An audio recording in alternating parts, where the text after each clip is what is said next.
오늘 성경의 이 시편 60편의 역사적인 사건은 사무엘하 8장 13절 그리고 열왕기상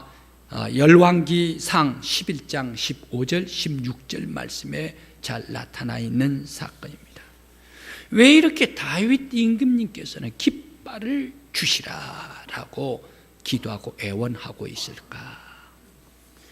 그런데 오늘 성경 말씀에 의무지되는 것이 있습니다. 다윗이 연곡으로 요압을 보내서 요압과 동생 아비새가 에돔을 만나서 무찌르고 오늘 성경 말씀에는 12,000명을 죽이고 승리했다. 사무엘상 8장에서는 18,000명을 죽이고 연곡에서 승리했다라고 얘기를 하고 있는데 오늘 이 시에서는 참패해서 공고하다라고 1절 3절에서 탄원을 하고 있습니다. 우리들은 몹시 백성들은 흔들리고 땅은 갈라지고 사람들은 술에 취한 사람같이 비틀거리고 어지럽다라고 고통을 호소를 하고 있습니다. 왜 다윗은 이렇게 용장인데 세상에 여러 다른 사람들이 혼란스럽고 싸우다가 전쟁하다가 어지럽고 그리고 흔들립니다, 패했습니다 라고 얘기를 하면 이해라도 할 수가 있죠. 그런데 다윗은 어떤 사람입니까? 용장 중에 용장 아닙니까? 골리앗 15살 어린 나이에 그 큰 골리앗도 물리쳤지요. 블레셋도 공격해가지고 승리했죠. 미디안도 공격했죠. 암몬도 공격을 했지요. 그러면서 모압도 이겼지요. 지금 한참 저 아람까지 가가지고 이기고 있지요. 그러면서 저 유프라테스 강, 큰 강 하수 유프라테스 강까지 점차 그 영역을 넓혀갔지요. 그런데 왜 이렇게 용장 중에 용장인 다윗이 이렇게 두려워 떨면서 슬퍼하면서 하나님 앞에 애원을 하고 있을까? 왜 이렇게 비틀거리고 또 혼비백산 정신없는 사람처럼 흔들린다라고 제왕 같지 않는 그러한 탄원을 하고 있을까? 또 다윗은 자신이 어지러우면 평안을 달라고 기도하지. 자신이 흔들리면 잠시 쉼을 달라라고 기도하든지 할 것이지 왜 어지럽다고 하면서 깃발을 달라라고 하나님 앞에 구하고 있는 것일까? 오늘 4절 말씀, 주를 경외하는 자에게는 깃발을 주시고 진리를 위하여 달게 하셨나이다. 5절 말씀, 사랑하는 자를 건지기 위하여 오른손으로 구원하소서, 응답하소서라고 애원하면서 기도를 하면서 간절히 하나님의 깃발을 나에게 꽂아달라라고 탄원을 하고 있습니다. 다윗 그는 힘있고 기계가 넘치는 용장이지만 오늘만은 그 기계가 보이지를 않는 것 같습니다. 하나님 앞에 나와 눈물을 흘리면서 애걸을 하고 있는 다윗 아닙니까? 하나님의 깃발만 주소서. 애들같이 하나님 앞에 간절히 눈물을 흘리면서 애걸을 하고 있는 다윗이 아닌가? 왜 이렇게 다윗은 하나님의 깃발을 달라라고 애원을 했을까? 왜 다윗에게 깃발이 필요했을까? 생각을 해봅니다. 다윗이 간절히 애원하고 기도했던 이유는 지금 전쟁이 하나만 있는 것이 아니라 두 개의 전쟁을 치르고 있습니다. 하나는 저 다마스커스 아람에서, 또 하나는 예루살렘, 그리고 사해 중심으로, 자기 나라 사해 중심으로 전쟁을 치르고 있습니다. 이 두 전쟁에 도저히 내가 이길 수가 없습니다. 도저히 사람으로서는 이길 수가 없습니다. 도저히 주 전쟁을 수행해 나가기는 양쪽에서 갈라져야 되기 때문에 충과 부적입니다. 적들을 대항해서 이길 수가 없습니다. 그렇기 때문에 하나님께서 깃발을 꽂아 주소서. 하나님께서 이 전쟁에 참여해 주시옵소서. 이 전쟁은 하나님의 전쟁입니다. 전쟁은 하나님의 손에 있습니다. 승리는 하나님의 손에 있습니다. 하나님께서 깃발만 주시면 우리가 양전쟁에 승리할 수가 있습니다 라면서 간절히 자기 자신을 다 내려놓고 하나님께만 의지하고 있는 다윗입니다. 또 다윗은 하나님께서 언약해 주시지 않았습니까? 하나님을 경외하는 사람에게는 깃발 주시고, 하나님을 경외하는 그 사람, 사랑하는 자, 그 사람에게 깃발을 꽂게 해 주신다, 언약해 주셨지 않습니까? 내가 하나님을 향하여 서 있습니다. 우리 모든 군대가 하나님을 향해 서 있습니다. 하나님께서 깃발을 언약해 주신 대로 꽂아 주시옵소서. 또 다윗에게 깃발이 필요한 이유는 바로 이 에돔 족속까지 다 물리치고 하나님의 이름을 온 세상에 선포하게 해 주십시오. 하나님께 영광 돌리게 하여 주시옵소서. 이 전쟁을 통하여 하나님께서 영광 받으시옵소서. 그렇기 때문에 다윗에게 깃발이 필요했습니다. 또 깃발이 필요한 이유는 하나님께서 깃발을 꽂아주시면 지금 흔들리고 흩어져 있고 어지러운 이 백성들이 하나님께서 전쟁에 참여해 주실 때에 더욱더 힘을 얻고 용기를 얻고 용맹스럽게 싸울 수가 있겠습니다. 하나님의 깃발이 필요합니다. 그러면서 이 전쟁의 모든 종결은 하나님의 손에 달려 있습니다. 전쟁의 종결자는 하나님 아니십니까? 이 에돔과의 전쟁에도 하나님께서 다 종결시켜 주시고 하나님께서 승리하게 해 주십시오. 비록 지금 우리가 갑작스럽게 에돔이 옆구리로 예루살렘을 치고 들어와서 모든 백성들이 흔들리고 패전에 머무르고 있지만, 그러나 하나님께서 함께 참여해 주시면 우리가 승리할 수가 있겠습니다. 우리가 확실히 이기겠습니다. 하나님의 깃발을 주소서.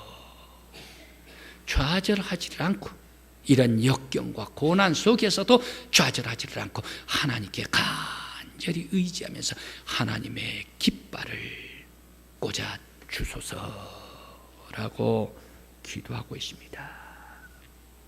오늘 이제 우리 믿음의 성도 여러분, 여러분들께서도 나의 삶에 하나님께서 깃발을 꽂아 주소서, 내 인생에 하나님께서 깃발을 꽂아 주소서, 하나님께서 나에게 깃발을 주시고 내 삶에 역사해 주시면 내가 고난이 있어도 역경이 있어도 아픔이 있어도 고통이 있어도 병고가 있어도 내가 승리하겠습니다. 어떠한 시련과 역경, 원수, 대적이 있다 하더라도 하나님의 깃발 들고 승리할 수가 있겠습니다. 하나님이시여 나에게 2014년 이 해를 지나갈 때에 하나님께서 나에게 깃발을 꽂아 주소서. 여러분들의 간절한 기도가 되시길 간절히 기원합니다. 이스라엘 백성들이 출애굽을 해서 홍해를 가르고 광야로 지나옵니다.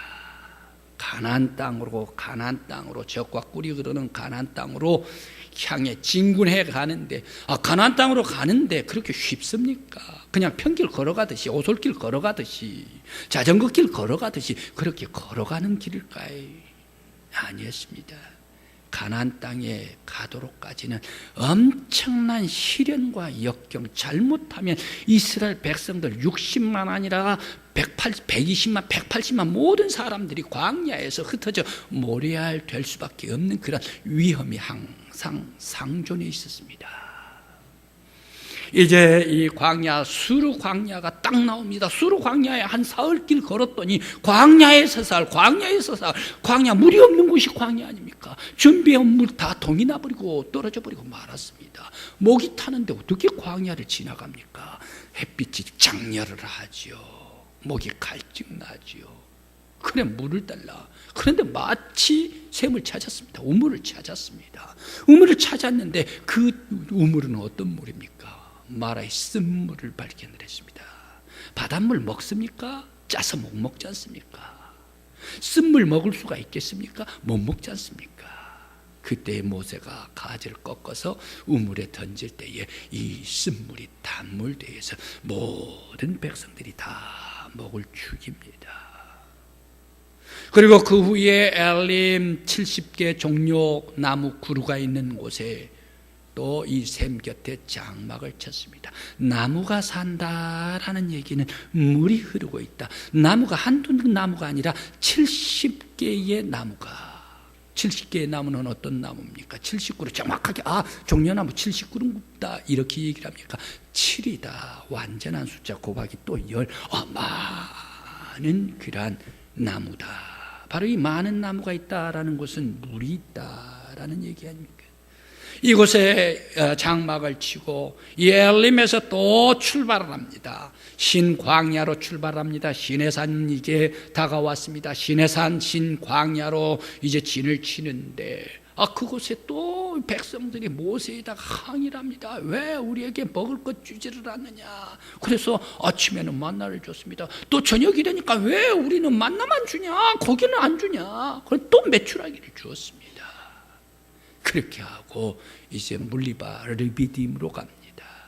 이곳에서 모세가 반석을 쳐서 그곳에서 샘물이 솟아나서 이스라엘 많은 백성들에게 목을 축이게 해 주셨습니다. 목을 축이게 해준 것도 잠시 이 물리바 르비딤에서 사막의 전사 라이언 킹인 아말렉 족속이 이스라엘 백성들 앞에 낙타를 타고 전쟁을 걸어왔습니다. 침략해 왔습니다. 사막의 전사 아말렉 아닙니까? 이 아말렉 사람들 한번 휩쓸어 버리면 이스라엘 대군이라도 다 죽어버리는 그런 위기에 놓여 있었습니다. 이때에 여호수아는 전쟁에 나가 젊은 여호수아는 싸우게 하고 80이 넘은 모세는 산 위에 가장 높은 꼭대기로 올라갑니다. 아론과 훌을 데리고 올라가죠. 모세 손이 올라가니까 승리해요. 맹렬하게 승리해요. 싸우면서 이겨요. 모세 손이 내려오니까 아말렉이 승리를 해요.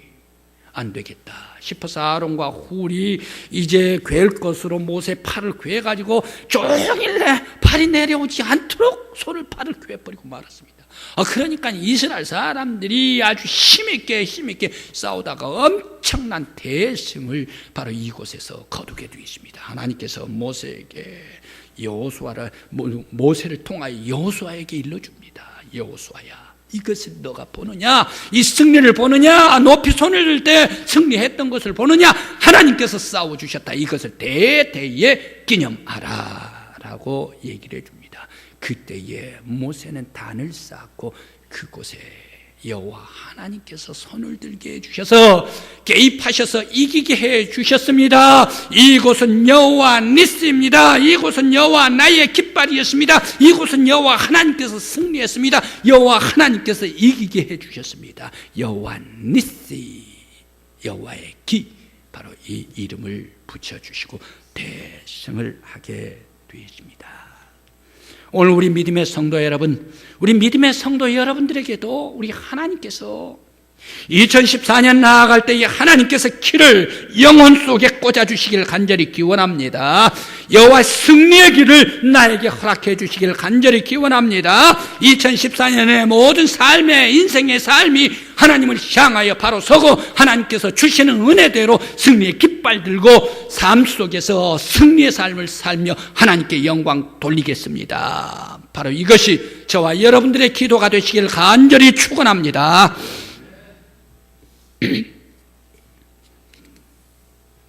남북전쟁 때 링컨 대통령은 하나님 앞에 기도했습니다. 모든 백성들 마음이 분산되어 있는 것을 하나가 되게 해주십시오.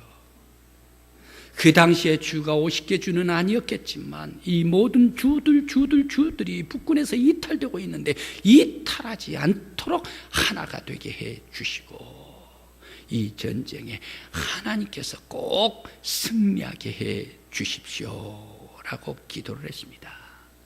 북군의 간절한 소원대로 이제 남군과 교전을 하는데 첫 번째 싸워가지고 첫 번째 승리하는 곳이 메릴랜드입니다. 이 메릴랜드에서 승리하다가 보니까 이제 사기가 고무되어서 링컨 대통령이 전쟁에 깊숙이 전장 최전방으로 가가지고 싸우고 있는 군인들을 위문차 위로해 주었습니다.